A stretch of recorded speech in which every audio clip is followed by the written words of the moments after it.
उर्दू निदेशालय में जो सहायक उर्दू अनुवादक हैं, हाल ही में एक कार्यक्रम में माननीय मुख्यमंत्री जी की घोषणा थी कि जितने सहायक उर्दू अनुवादक हैं उनका पद को डबल कर दिया जाए। तो 1653 पद पूर्व में सृजित थे, इसको बढ़ा के 3306 पद हैं।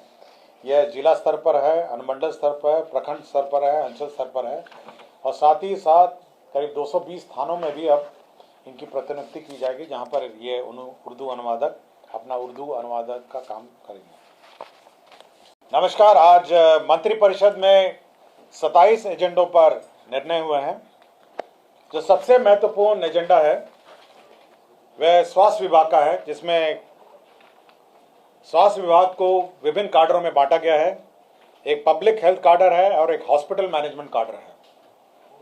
जो हॉस्पिटल मैनेजमेंट काडर है वो मुख्य रूप से जो हॉस्पिटलों का संचालन है वह देखेगा, और जो पब्लिक हेल्थ काडर है वैक्सीनेशन है और जो पब्लिक हेल्थ के कार्यक्रम हैं वो देखेगा। जैसे कोरोना का है, वैक्सीनेशन है, प्री वैक्सीनेशन है और टीकाकरण कार्यक्रम है, ये देखेगा। इसमें 3 डायरेक्टरेट होंगे। एक पब्लिक हेल्थ डायरेक्टरेट होगा, एक हेल्थ सर्विसेज डायरेक्टरेट होगा और एक मेडिकल एजुकेशन डायरेक्टरेट होगा। तो जो स्वास्थ्य शिक्षा है उसका अलग डायरेक्टरेट होगा, हेल्थ सर्विसेज का डायरेक्टरेट होगा जिसमें हॉस्पिटलों का संचालन होगा, और पब्लिक हेल्थ डायरेक्टरेट है जिसमें बीमार पड़ने ना पड़े उसके लिए जो कार्यक्रम आयोजित करेंगे, जैसे टीकाकरण है, स्प्रे है या मच्छरों का जो स्प्रे, जो कार्यक्रम है जो पब्लिक हेल्थ से रिलेटेड है वो कार्यक्रम किए जाएंगे।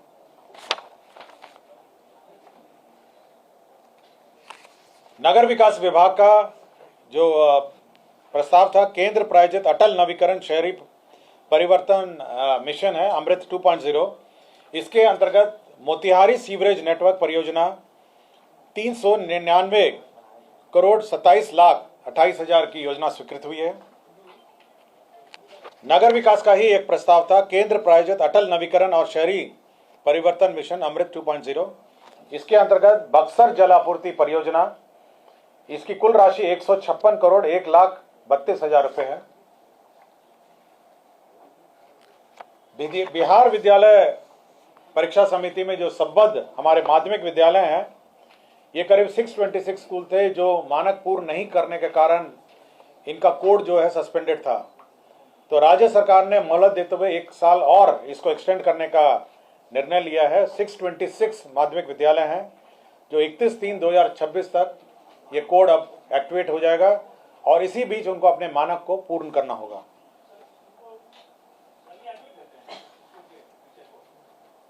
कौन सा? नहीं, ये अनुदानित है। ये केवल जो एफिलिएशन है माध्यमिक है। हाँ। शिक्षा विभाग का एक और था कि जो हमारा नया शिक्षा काडर बनना है उसका नाम है बिहार, जो ब्लॉक के अनुश्रवण है उसका नाम है बिहार शिक्षा प्रशासन संवर्ग नियमावली 2025। इसके अंतर्गत 2 पद हम लोग को 2 लेवल के पद सृजित होंगे। पहला पद होगा सहायक शिक्षा विकास पदाधिकारी और दूसरा होगा शिक्षा विकास पदाधिकारी। शिक्षा विभाग विकास पदाधिकारी जो है वो प्रखंड स्तर का होगा और सहायक शिक्षा विकास पदाधिकारी हर 10 पंचायत में 1 पदाधिकारी होंगे जो अब स्कूल का मॉनिटरिंग करेंगे, इंस्पेक्शन करेंगे और जो शिक्षा से संबंधित सुपरविजन का जो काम है वो करेंगे। ये नई बहाली होगी, न्यू रिक्रूटमेंट है, एक प्रखंड स्तर पर है और हर 10 पंचायत पे 1 ऑफिसर की बहाली होगी और यही लोग उसका वहाँ का सुपरविजन करेंगे, ब्लॉक के जो स्कूल्स का इंस्पेक्शन करेंगे। उद्योग विभाग में औद्योगिक निवेश प्रोत्साहन नीति जो 2016-2025 तक एक्सटेंडेड थी, वो अगली नीति जब तक नहीं आएगी तब तक के लिए एक्सटेंड कर दिया गया है। बिहार में जो कोल वितरण नीति 2007 थी, उसके अंदर जो कोल का जो वितरण है, सेल ऑफ कोल, उसके लिए राज्य सरकार ने एक स्टेट नॉमिनेटेड एजेंसी नॉमिनेट किया है 1/4/2025 से 31/3/2030 तक के लिए। ये Bihar state mining corporation limited जो है ये एजेंसी नामित की गई है। राज्य में जो बिहार मंत्री वेतन एवं भत्ता समय समय पर यथा संशोधन नियमावली 2006 का संशोधन है। ये ऑनरेबल मिनिस्टर्स जो कैबिनेट मिनिस्टर्स थे उनका वेतन हम लोगों ने संशोधन किया है, लेकिन बाकी जो दर्जा प्राप्त है जिसमें सचेतक हैं, उप सचेतक हैं, जिसमें राज्य मंत्री और उप मंत्री हैं, उनका हम लोगों ने इंक्रीज नहीं किया था। तो अब उनका हम लोगों ने वेतन इंक्रीज कर दिया है। वर्तमान में जो प्रतिमा इनका था 24,000 से बढ़ा के 29,500 और उप मंत्री का 23,500 से बढ़ा के 29,000 हम लोगों ने बढ़ा दिया है। बाकी बच्चों के डिटेल हम लोग आपको जानकारी दे देंगे। उर्दू निदेशालय में जो सहायक उर्दू अनुवादक हैं, हाल ही में कार्यक्रम में माननीय मुख्यमंत्री जी की घोषणा थी कि जितने सहायक उर्दू अनुवादक हैं उनका पद को डबल कर दिया जाए। तो 1,653 पद पूर्व में सृजित थे, इसको बढ़ा के 3,306 पद हैं। यह जिला स्तर पर है, अनुमंडल स्तर पर, प्रखंड स्तर पर है, अंचल स्तर पर है और साथ ही साथ करीब 220 थानों में भी अब इनकी प्रतिनियुक्ति की जाएगी, जहां पर ये उर्दू अनुवादक अपना उर्दू अनुवादक का काम करेंगे। स्वास्थ्य विभाग का 50 शैय्या युक्त आयुष अस्पताल नवाब मंजिल पटना के संचालन हेतु आयुष मंत्रालय भारत सरकार नई दिल्ली के दिशा निर्देश के आलोक में 36 पदों का सृजन किया गया है। बिहार कर्मचारी चयन आयोग में डेटा एंट्री ऑपरेटर पे लेवल 4 के कुल 29 पद एवं कार्यालय प्रचारी पे लेवल 1 के कुल 6 पद अर्थात कुल 35 पदों का सृजन किया गया है।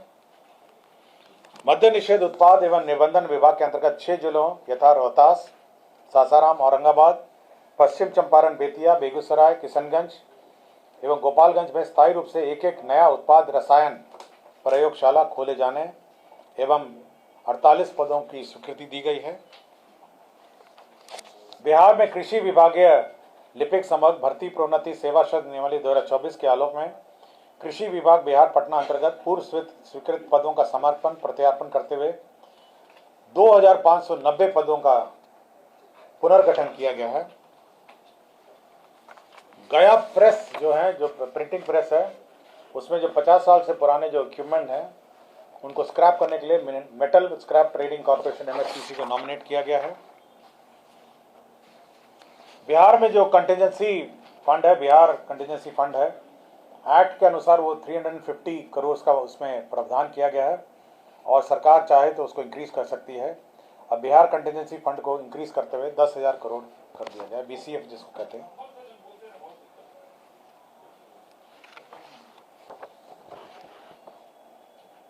वित्त विभाग ने जो बिहार 7th राज्य वित्त आयोग का गठन किया है, उसमें 3 मेंबर हैं, उसकी गठनोत्तर स्वीकृति किए गए हैं। 3 मेंबर का मैं नाम पढ़ देता हूं। इसमें श्री अशोक कुमार चौधरी जी हैं, सेवानिवृत्त भप्र से ये अध्यक्ष हैं। श्री अनिल कुमार सेवानिवृत्त बिहार प्रशासनिक सेवा ये सदस्य हैं। डॉक्टर कुमुदिनी सिन्हा सेवानिवृत्त विभागाध्यक्ष अर्थशास्त्र संकाय पटना विश्वविद्यालय सदस्य हैं।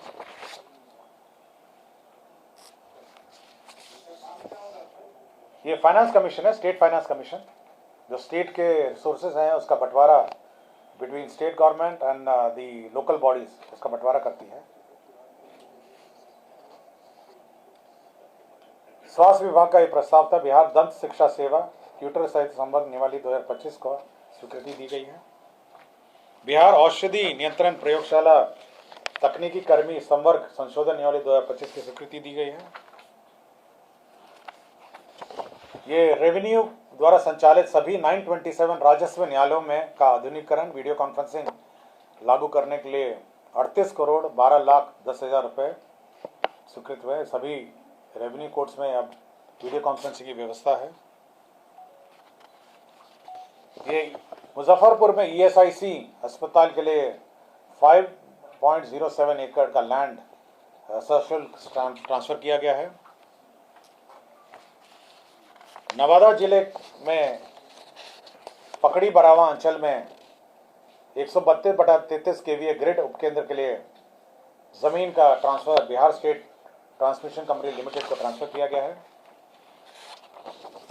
पटना में गुरु गोविंद सिंह सदर अस्पताल पटना के परिसर में दक्षिण पूर्वी में हिस्से में 11.9 डेसिमल भूखंड का उपयोग आम रास्ता के रूप में किया जाएगा। यह रास्ता अवरुद्ध हो गया था इस अस्पताल के निर्माण के कारण, अब इसमें आम रास्ता का भी निर्माण किया जाएगा। मंत्रिपरिषद ने 2 रिटायर्ड IAS ऑफिसर को 1 मार्च के 2025 के इफेक्ट में शिक्षा विभाग ने नियुक्त किया था। उनका डेजिग्नेशन अब संविदा के आधार पर परामर्शी के रूप में परिवर्तित कर श्री बैद्यनाथ यादव और श्री पंकज कुमार को नियुक्त किया है 1/3/2025 के इफेक्ट से। डॉक्टर रमन राज रमन ये 19/12/2021 से बखरी बेगूसराय से लापता थे नौकरी से, अनुमंडलीय अस्पताल बखरी से। इनको बर्खास्त कर दिया गया है। स्वास्थ्य विभाग में डॉक्टर तबरेज अख्तर प्रधान अध्यापक, मोनाफेउल आज़ा से प्रभारी प्राचार्य, इनको अनिवार्य रूप से सेवानिवृत्त कर दिया गया है। नगर विकास विभाग में श्री सुधीर कुमार बिहार नगर सेवा, ये तत्कालीन नगर कार्यपालक पदाधिकारी नगर परिषद नरकंडियागंज थे, इनको बर्खास्त कर दिया गया है। और विभिन्न नगर निकायों में जो बकाया शुल्क है उसका भुगतान 31 मार्च से पहले कर दिया गया था 301.18 करोड़। उसकी घटनोत्तर स्वीकृति मंत्रिपरिषद ने दी है। तो कुल 27 एजेंडों पर मंत्रिपरिषद ने स्वीकृति दिया है। धन्यवाद।